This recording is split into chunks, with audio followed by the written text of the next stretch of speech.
3 years ago, we started a project with a customer, and we have this beautiful NDA that prevents me from giving you any details. So when I talked to Pavel and I said, it's a bank and we did sales automation process, right? He said, no, that's already too much. You've said too much. We're going to have a lawsuit. So let's just say we had a great project 3 years ago, and we started it as usual. So we had our procedures, we had our experience, we had our experts, and our task was to automate sales. What could go wrong? And we started this project. At the beginning, everything was fine. We are going as we planned. But after a while, client asked, Pavel, can we change some things? Let's change a little bit tools. Let's change way we are working. Are you sure? Yeah, we are sure. Do you know the consequences? Yeah, that's fine for us. And finally, nothing wrong happened. It was harmless. But week after week, we started moving away from our schedule, from our budget. And after a couple of months, client came back to us, Pavel, it's not so good. Let's go back to the initial idea and let's start this project doing the proper way.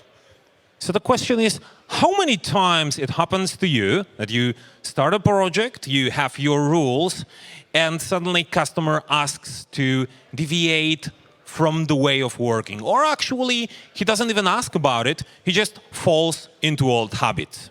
For the last 12 years in Informate, we do automate sales process. We are a software house.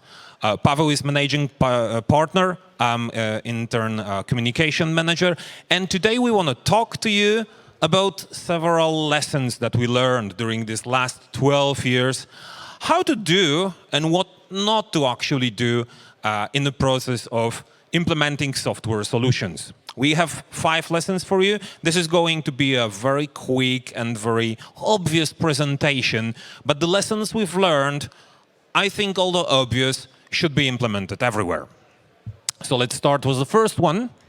And the first one is money first. What does it mean, money first? So we are talking about money because we are here in this talking to banking people. When we start project, we usually do some business analysis. We think what we can earn, what we can save. And we are really happy when we start the project. We have a bunch of money because we are talking about banks. And we are starting doing things, implementing new features, really nice one.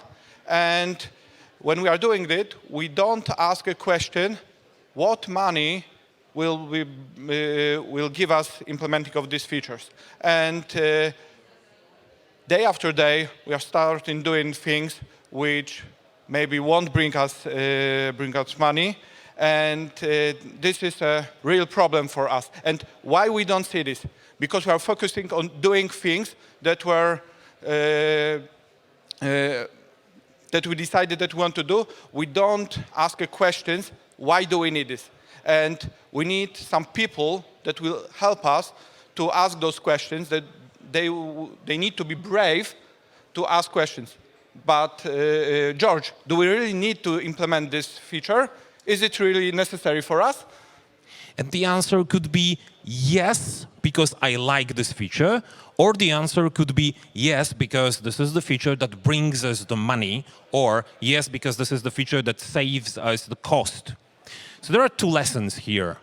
Number 1 lesson is have an expert, have somebody who can analyze whether the feature you need actually brings you the money.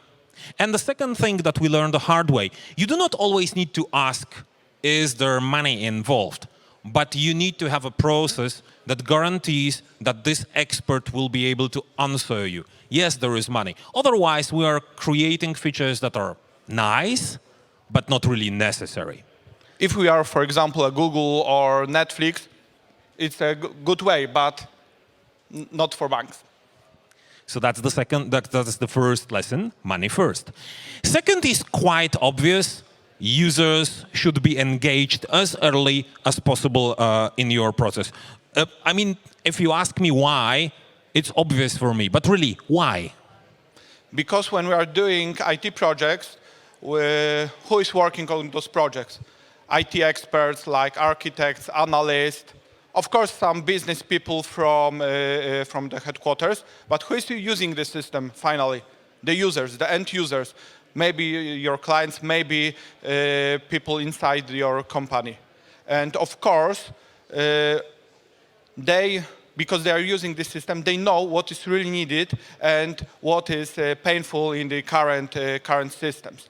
We need people from headquarters that will put the grounds on the project. They will say what is the idea, what we need to do, but we need to engage our customers, people who will be end users of the system, to talk to us, to check whether what we are doing is really good, whether it is useful for them. You will be really surprised what smart people are there and what are their ideas. Well, what we are talking about is really obvious. I mean, throughout your 12 years career within Informate, how many times have you seen that customer forgets about the end users? Almost always. Really? We started consulting customer end users at the end. When we want to launch the system, okay, let's do some analysis with end users, and we are really surprised, oh, we need to change something. So the proper question here, and we'll be talking about the question at the end of our presentation, is how early on you engage your users. And it should be as early as possible. Exactly. Lesson number 3, users again get users' acceptance for your solution. Really? Yeah, it's really crucial for you. I remember once we were implementing system, we do a production launch, and after a week or so, we were surprised that users were really upset by the system. They said that it is crap. The previous one was much more better. We look at the KPIs at the sales, and they were really low. And we started to analyze it. What went wrong? Because we knew the IT people who created the system said it should really fasten our sales. And we started to talking to those people. Pavel, you changed the way we work. We need to do some extra stuff. Okay, you need to do some new things. It was about uploading scan of the documents, but it will give you you will have more accurate data, and you will be able to sell better to sell better products to your client. And overall, the process will be shorter. Oh, really? I didn't know that. Yeah, we are doing this system because of this. Oh, that's a great idea. So what you are saying is not exactly getting the acceptance of the product, but getting the acceptance and understanding of how the product knowledge works. Yeah. They were lacking of the knowledge, and when they realize how it works, why we're doing these things, they came with new ideas. Pavel, maybe we can add some extra feature that will even more boost our sales, our process. All right. So users third, and speed is for. Oh, speed. What does it mean, speed, actually? Because what we've learned is to implement our solutions as early as possible, meaning not only creating a test environment, but creating a test environment that is as close as possible to real environment, and then put the real users into this environment. Why is that? Because when we do such a thing, we can change our priorities. When we are on the production environment and we start using the system, then we need to listen to the users. Earlier, when we don't have users in the process, or even if we have, we can ignore what they are saying. We are smart people from the headquarters. We know how the system should work. But when when users start to use the system and they start giving feedback, wrong feedback, we can use it to improve the system. And what is also very important, we can prioritize the features we want to implement. We can see, okay, this works, and this not, and we are planning to expand in those features. No, we can kill it and save some money. So basically what we've seen so far and what we've said so far is if you want to automate sales, start with working with salespeople, not with top management, with salespeople. We need to start with salespeople, we need to talk to them, and we need to give them a solution as fast as it's possible.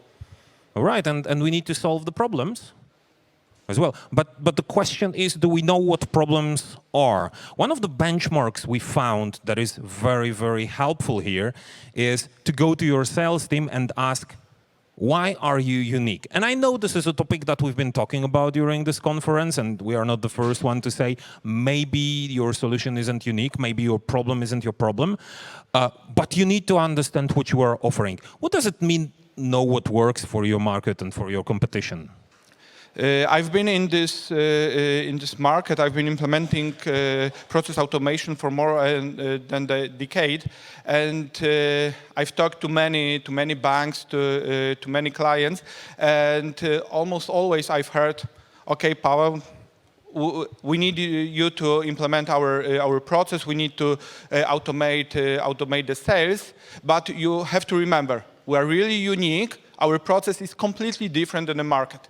We are on a specific part of the market. We are doing this differently." And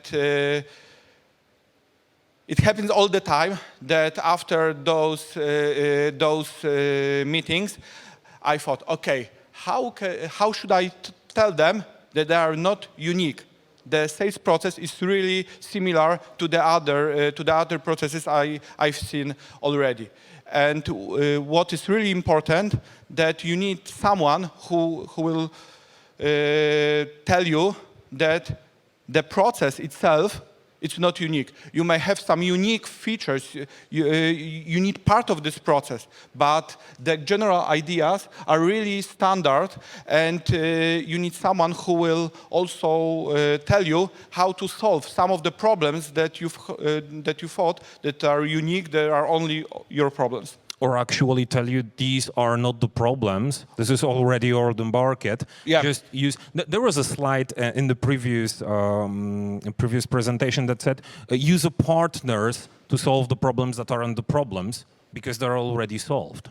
Exactly. All right. So we have 5 lessons that we've learned during the last 12 years. They're obvious. They're generic. They're what we said is have somebody to watch you.